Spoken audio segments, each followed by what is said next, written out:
Baik, Assalamualaikum warahmatullahi wabarakatuh. Perkenalkan, nama saya Fitri Wahyuni, NIDN 0927049002, asal institusi Stikes Talewangang Maros. Izinkan kami untuk memaparkan deskripsi dari mata kuliah metabolisme energi dan zat gizi makro.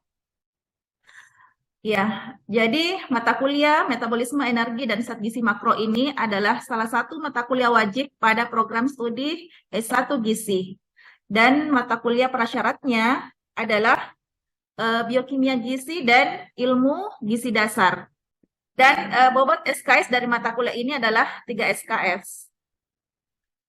Kemudian untuk deskripsi mata kuliah ini membahas aspek dinamik metabolisme energi dan zat gizi makro, dalam hal ini protein, lemak, dan karbohidrat, termasuk proses pencernaan, penyerapan, transport, utilisasi zat gizi makro tersebut sampai kemudian diekskresikan.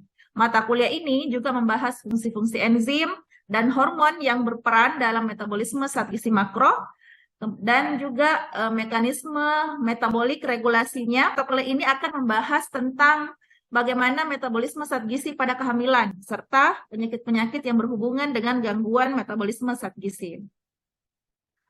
Untuk tujuan pembelajarannya, PL Prodi yang dibebankan pada mata kuliah ini ada dua. Yang pertama, bertakwa kepada Tuhan Yang Maha Esa dan mampu menunjukkan sikap religius dalam aktivitas akademik. Yang kedua, menunjukkan sikap bertanggung jawab atas pekerjaan di bidang keahliannya secara mandiri. Adapun CPMK-nya, mampu memahami metabolisme energi dan zat gizi makro di dalam tubuh manusia, serta enzim dan hormon yang terlibat di dalamnya. CPMK-nya ada 4. Yang pertama, mampu memahami proses absorpsi, distribusi, metabolisme, ekskresi zat gizi karbohidrat di dalam tubuh, mampu memahami proses absorpsi, distribusi, metabolisme, dan ekspresi lemak di dalam tubuh. Yang ketiga, mampu memahami proses absorpsi, distribusi, metabolisme, dan ekskresi protein di dalam tubuh. Dan yang keempat adalah mampu memahami proses pembentukan energi di dalam tubuh. Adapun sistem pembelajarannya ada dua. Yang pertama, small group discussion dan case study. Untuk metode pembelajarannya ada ceramah, diskusi, presentasi, pemutaran video pembelajaran ya sebagai alat bantu, kemudian studi kasus ya. Untuk media pembelajarannya ya, kalau pembelajarannya secara daring maka menggunakan aplikasi Zoom Meetings, Google Classroom, dan juga WhatsApp Group. Adapun jika luring maka menggunakan LCD ya, kabel HDMI ya, spidol, papan tulis ya, dan juga tetap menggunakan Google Classroom sebagai sarana untuk mengupload materi, dan juga WhatsApp Group untuk sarana komunikasi ya di luar kelas. Selain dari mata kuliah ini, sebagaimana peraturan akademik dari Stikes Talewangang Maros ya, kehadiran sebanyak 20%, tugas 20%, ujian tengah semester 30%, dan ujian akhir semester 30% ya. Dari penilaian ini juga terinclude mengattitude ya sikap mahasiswa ya selama proses perkuliahan ya. Baik, itu saja ya, izinkan kami untuk melanjutkan ke materi pembelajaran. Assalamualaikum warahmatullahi wabarakatuh. Ya, baik. Assalamualaikum warahmatullahi wabarakatuh. Waalaikumsalam warahmatullahi wabarakatuh. Ya, bagaimana kabarnya semua adik-adik mahasiswa? Alhamdulillah baik Ibu. Baik, Bu. Ya, baik. Terima kasih atas kehadirannya ya. Semoga sehat ya menjalankan ibadah puasa ya, sehingga kita tetap bisa memaksimalkan diri ya selama 1 bulan penuh ya. Kita akan memulai perkuliahan kita ya di pertemuan kedua hari ini. Tapi sebelumnya ada yang bisa mereview materi pekan lalu di pertemuan pertama? Saya Bu. Ya, silahkan. Baik Ibu, terima kasih atas kesempatannya. Perkenalkan, nama saya Hafisa. Untuk pekan lalu itu Ibu sudah belajar tentang proses pencernaan makanan mulai masuk di mulut hingga ke saluran pencernaan lainnya Ibu. Oh gitu ya, baik ya, terima kasih Hafiza. Jadi pekan lalu kita sudah belajar tentang bagaimana pencernaan ya, review tentang pencernaan manusia ya sampai kemudian zat gizi itu dicerna oleh tubuh. Ada yang lain yang mau menambahkan selain yang disampaikan Hafizah tadi? Ada yang lain yang memberikan review lagi, review tambahan? Saya Bu izin menambahkan sedikit. Ya silahkan Nurul. Ya. Juga sudah dipelajari Bu tentang bagaimana karbohidrat itu eh, karbohidrat itu dicerna lalu diabsorpsi masuk ke dalam darah Bu. Ya baik, terima kasih ya. Jadi itu materi kita pekan lalu. Hari ini kita akan melanjutkan kembali di metabolisme karbohidrat ya. Jadi kita masih belajar tentang metabolisme karbohidrat ini selama kurang lebih 4 pertemuan ya. 4 sampai 5 pertemuan. Ya, jadi ini masih review ya, bahwa zat gizi makro itu kan ada 3 ya. Sebelumnya slide-nya kelihatan jelas? Iya Ibu, kelihatan. Ya, baik. Jadi zat gizi makro kan itu ada 3 ya, karbohidrat, protein, dan lipid. Kemudian ketika masuk dalam tubuh melalui proses pencernaan dan absorpsi, maka karbohidrat itu akan dipecah menjadi gula sederhana ya, atau glukosa. Kemudian protein akan diubah menjadi asam amino, lipid akan diubah menjadi asam lemak ya. Kemudian setelah itu akan masuk ke siklus, dia akan menjadi asetil-CoA, kemudian masuk ke siklus asam sitrat atau siklus Krebs ya. Namun kita baru sampai di sini ya, karbohidrat ya, baru sampai di sini. Insya Allah akan kita selesaikan nanti di pertemuan-pertemuan selanjutnya. Nah, sekarang kita masuk ke jalur metabolisme glukosa ya. Jadi glukosa ketika dia karbohidrat itu ketika dia sudah dipecah di dalam tubuh menjadi glukosa, maka dia akan melalui beberapa jalur ya, sehingga kemudian bisa memberikan manfaat bagi tubuh kita ya. Yang pertama itu namanya glikolisis ya. Glikolisis itu adalah perubahan glukosa menjadi asam pirufat ya. Kemudian yang kedua gluconeogenesis ya. Gluconeogenesis ini adalah sintesis glukosa dari sumber non karbohidrat. Jadi misalnya ini ya, protein menjadi asam amino, lipid menjadi asam lemak, itu dia juga bisa berubah menjadi glukosa ya. Dia bisa berubah menjadi glukosa. Nama jalurnya adalah gluconeogenesis ya, gluconeogenesis. Nanti kita akan ulas satu persatu ya, ulas lebih dalam lagi satu persatu. Kemudian yang ketiga glikogenesis ya. Glikogenesis ini kita harus perhatikan clue-nya ya, genesis. Genesis itu artinya pembentukan ya. Jadi pembentukan glikogen dari glukosa. Jadi glikogenesis ya, pembentukan glikogen dari glukosa. Ya, jadi ini glikogen ini dia adalah cadangan harian dari tubuh kita ya. Jadi misalnya kayak sekarang ini kita kan lagi puasa ya. Ya, kenapa kita bisa tetap berenergi ya?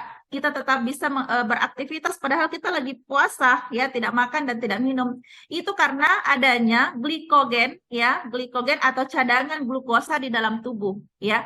Glikogen ini itu dibentuk dari 1 hari sebelumnya oleh tubuh kita. Jadi misalnya tadi malam kita berbuka, nah itu terjadi proses glikogenesis di dalam tubuh ya, pembentukan cadangan energi glikogen ya, dan itulah yang kita gunakan pada hari ini ya. Kemudian glikogenolisis ya, glikogenolisis ini pemecahan ya, jadi lisis itu pemecahan ya, pemecahan. Glikogenolisis pemecahan glikogen menjadi glukosa. Pemecahan glikogen, jadi misalnya glikogenolisis ini terjadi sekarang ya. Kita beraktivitas padahal kita lagi tidak makan dan minum, dan itu terjadilah pemecahan glikogen itu menjadi glukosa seperti itu, sehingga kita tetap bisa beraktivitas ya, saya tetap bisa bicara, dan yang lain, mahasiswa yang lain juga tetap bisa bicara juga, mendengarkan dan seterusnya. Semuanya itu kan membutuhkan energi ya, seperti itu. Nah, kemudian yang kelima, jalur pentosa fosfat ya. Jalur pentosa fosfat ini perubahan glukosa menjadi pentosa ya, yang mana ini nanti akan menjadi bahan untuk pembentukan DNA di dalam tubuh ya. Ini jalur yang tidak menghasilkan ATP ya, tapi dia sangat penting juga di dalam tubuh ya. Nanti kita urai satu persatu. Sekarang kita masuk ke, oh ya, ini gambaran bagan ya, bagan. Jadi kita mulai dari yang tengah ini ya, glukosa. Nah, tadi proses yang pertama itu adalah glikolisis. Glikolisis itu artinya pemecahan glukosa, perubahan glukosa menjadi pirufat, ya. Nah, kemudian gluconeogenesis, pembentukan glukosa dari dari sumber non karbohidrat. Jadi pirufat ini menjadi glukosa. Ini prosesnya namanya gluconeogenesis, ya. Kemudian glukosa menjadi glikogen, namanya glikogenesis, ya. Kemudian glikogen sebaliknya dipecah kembali menjadi glukosa, ya, namanya glikogenolisis, ya, seperti itu. Jadi ini untuk memudahkan, ya. Kemudian ini jalur kelima, ya, jalur pentosa fosfat, yang mana nanti akan menghasilkan pentosa dan gula lainnya, ya. Nah, kita masuk ke glikolisis. Jadi kita bahas satu persatu, ya. Glikolisis ini merupakan tahap pertama proses respirasi, ya. Aerobik. Kenapa dikatakan aerobik? Karena dia membutuhkan oksigen, ya. Aerobik itu membutuhkan oksigen. Jadi proses respirasi. Jadi misalnya kita bernapas, ya, menghirup udara itu kan kita menarik oksigen ke dalam tubuh. Nah, itu namanya aerobik, ya. Jadi glikolisis ini adalah tahap pertama proses respirasi di dalam sel yang terjadi di sitosol, ya. Masih ingat bagian-bagian sel, ya, ada namanya sitosol. Nah, itu disitulah terjadinya glikolisis, ya, di mana glukosa dioksidasi menjadi asam pirufat. Nah, kemudian dalam keadaan anaerobik artinya tidak ada oksigen, di mana glukosa dioksidasi menjadi asam pirufat yang kemudian menjadi asam laktat. Jadi normalnya tubuh itu membutuhkan oksigen, ya, dalam proses pernapasannya. Tapi ada kondisi-kondisi tertentu di mana tubuh itu kekurangan oksigen, ya, sehingga glikolisis metabolisme tubuh itu tidak terjadi secara lancar, ya. Nah, pada saat itu bisa jadi pada proses glikolisis itu dia asam piruvatnya nanti tidak akan tidak masuk ke siklus Krebs, ya, tapi dia menjadi asam laktat, ya. Selanjutnya saat tidak ada oksigen, metabolisme glikolisis pada mitokondria itu tidak mampu memenuhi fluks glikolitik, ya, sehingga diubah menjadi asam laktat, ya. Kemudian proses glikolisis ini dihasilkan 2 molekul ATP, ya, molekul ATP. Jadi ini ada gambarannya, ya. Jadi glikolisis ini terjadi di sitosol, ya. Kemudian setelah itu akan menjadi asam pirufat dan ini terjadi di mitokondria. Adapun reaksinya ini bisa dilihat, ya. Dan untuk memudahkan ini Ibu ada video, ya, bisa dilihat. Ibu ada. Pada video kali ini kita akan membahas tentang glikolisis yang merupakan tahapan pertama dalam proses respirasi. Sekarang. Dalam bahasa Inggris, glikolisis memiliki arti sugar splitting, yang kalau dalam bahasa Indonesia artinya adalah pemecahan glukosa. Glikolisis terjadinya di sitosol. Pada tahap glikolisis ini, glukosa yang merupakan gula dengan karbon 6 akan dipecah menjadi struktur gula yang lain, sehingga menghasilkan 2 molekul pirufat, 2 NADH, 2 ATP. Bagaimanakah prosesnya? Tetap konsentrasi ya, karena lumayan agak panjang. Terdapat 10 tahapan proses yang terjadi pada glikolisis, yaitu tahap pertama, glukosa akan diubah menjadi glukosa 6-fosfat. Pada tahapan ini, enzim yang berperan adalah heksokinase. Heksokinase akan mentransfer gugus fosfat dari ATP ke glukosa, sehingga menjadi glukosa 6-fosfat. Disinilah ATP pertama kali digunakan. Selanjutnya, pada tahap kedua, glukosa 6-fosfat akan diubah menjadi fruktosa 6-fosfat. Pada tahap ini, glukosa 6-fosfat dikonversi menjadi fruktosa 6-fosfat oleh enzim fosfoglukoisomerase. Tahap ketiga, fruktosa 6-fosfat diubah menjadi fruktosa 1,6 bifosfat. Enzim yang berperan adalah fosfofruktokinase. Nah, fosfofruktokinase ini akan mentransfer gugus fosfat dari ATP. Inilah tahap penggunaan ATP yang kedua. Selanjutnya, tahap yang keempat, enzim aldolase memecah molekul fruktosa 1,6 bifosfat menjadi 2 buah gula yang memiliki 3 karbon yang berbeda, yaitu menjadi dihidroksiaseton fosfat atau DHAP dan gliseraldehid 3-fosfat atau G3P. Pada tahap yang kelimanya, yaitu terjadi konversi antara DHAP dan G3P ini, di mana reaksi ini tidak pernah mencapai titik keseimbangan. Nah, G3P inilah yang akan digunakan pada langkah berikutnya. Nah, dari tahap 1 sampai tahap 5 inilah dikenal sebagai investment fase. Karena pada tahap inilah ATP digunakan sebanyak 2 buah. Selanjutnya, tahap yang ke-6. G3P akan diubah menjadi 1,3 bifosfogliserat sebanyak 2 buah. Pada tahap ini, enzim yang berperan yaitu triose fosfat dehidrogenase. Pada tahap ini terjadi 2 reaksi, yaitu 1. G3P dioksidasi melalui transfer elektron ke NAD+, sehingga membentuk 2 buah NADH. Yang kedua, dengan menggunakan energi dari reaksi ini, 2 fosfat akan terikat pada substrat sehingga ikut berperan dalam pembentukan 1,3 bifosfogliserat. Selanjutnya, pada tahap yang ke-7, 1,3 bifosfogliserat akan diubah menjadi 3 fosfogliserat. Pada tahap ini, 2 fosfat akan ditransfer ke 2 ADP, sehingga menghasilkan 2 buah ATP. Enzim yang berperan pada tahap ini adalah fosfogliserokinase. Tahap yang ke-8, 3 fosfogliserat akan diubah menjadi 2 fosfogliserat dengan bantuan enzim fosfogliseromutase. Tahap yang ke-9, 2 fosfogliserat akan diubah menjadi fosfoenolpiruvat atau PEP dengan enzim enolase. Pada tahap ini dihasilkan 2 molekul H2O. Tahap yang terakhir yaitu PEP akan diubah menjadi 2 pirufat dengan enzim pirufat kinase. Pada tahap ini terjadi pembentukan ATP sebanyak 2 buah yang berasal dari ADP. Jika kita perhatikan, dari tahap 6 sampai dengan tahap ke-10 terjadi pembentukan ATP sebanyak 4 buah. Sehingga pada tahap ini dikenal sebagai payoff fase atau fase menghasilkan energi. Berdasarkan keseluruhan tahapan reaksi glikolisis tersebut, maka dapat disimpulkan, secara umum, glikolisis terbagi ke dalam 2 fase, yaitu fase memakai energi atau the energy investment fase dan fase menghasilkan energi atau the energy payoff fase.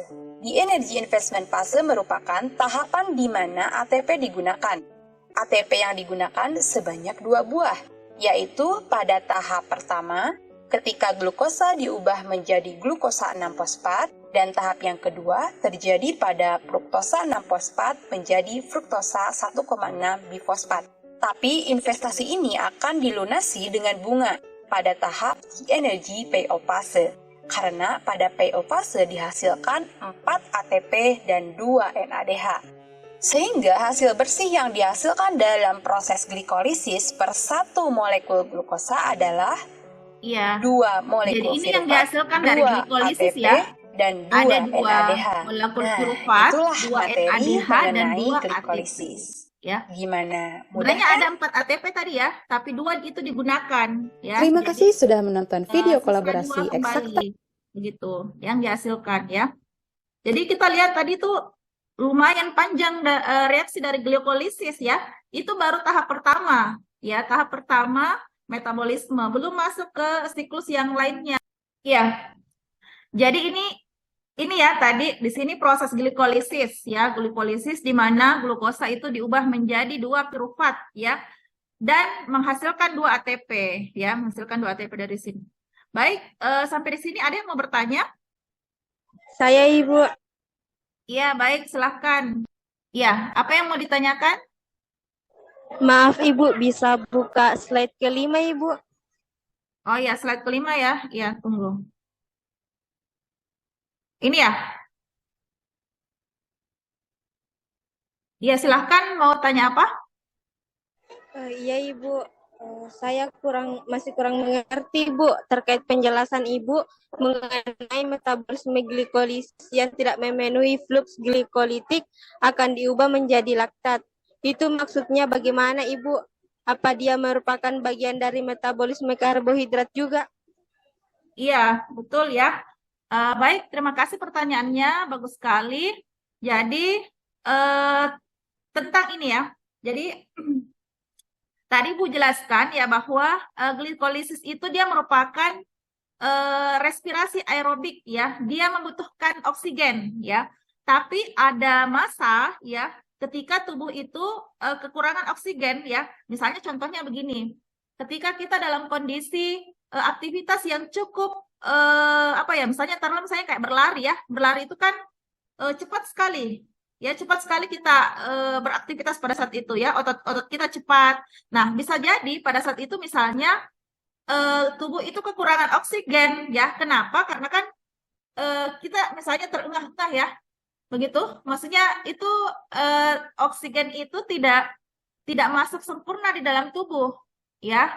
Karena aktivitas kita bergeraknya terlalu cepat ya, bergerak terlalu cepat. Sementara karena kita berlari misalnya tubuh itu otomatis membutuhkan energi yang banyak ya, sehingga ATP itu perlu dibentuk cepat ya. Sementara oksigen tadi tidak masuk ke dalam tubuh secara lancar ya. Sehingga ya itulah dikatakan bahwa tubuh tidak memenuhi ya, tidak bisa memenuhi fluks glikolitik itu, glikolisis menjadi tidak lancar ya berjalannya ya, akhirnya dia diubah menjadi asam laktat ya. Prosesnya seperti ini ya di bagian ini pirufat seharusnya diubah menjadi asetil CoA tapi dia diubah menjadi asam laktat ya.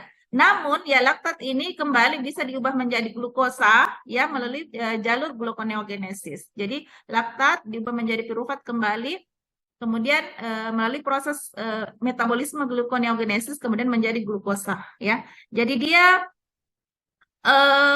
glikolisisnya sudah terjadi prosesnya, namun karena tubuh kekurangan oksigen ya, kekurangan oksigen sehingga dia tidak berlanjut ke metabolisme selanjutnya di siklus Krebs ya. Dia justru menjadi asam laktat ya karena apa namanya oksigen yang kurang ya, seperti itu.